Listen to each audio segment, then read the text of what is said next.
কিছুতেই এটা মেনে নিতে পারছি না যে আমার 18 বছরে আমার যে সব কিছুই বৃথা করে দিয়ে সে হুট করে আমাকে কষ্ট যাতে আমি না পাই সেই জন্য আমাকে বাঁচানোর জন্য সে চলে যাবে, এটা আমি মানতে পারতেছি না। সে তো মরে যায় নাই, সে নিজে নিজে মরে গেছে। যে বুঝতে পারতো যে আমি কষ্ট পাচ্ছি, এই পাগলের মতো আমি করছি বলে সেগুলা সহ্য করতে পারতো না।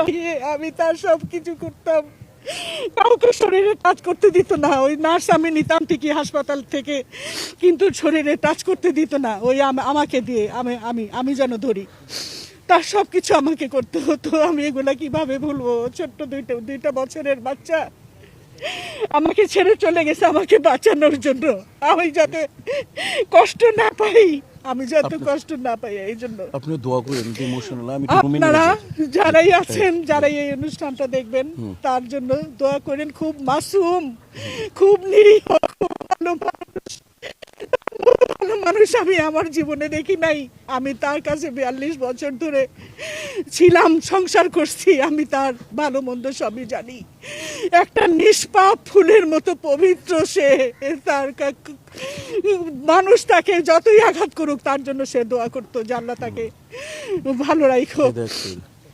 তো এই জন্য, এবং আল্লাহ তাকে নিয়ে গেছে। গোসলের সময় তার মুখটা দেখলাম, নূরের ফুল, একদম নূর, একটা গোলাপ ফুল ফুটে আছে। মরার পরে এত সুন্দর মানুষ হয়।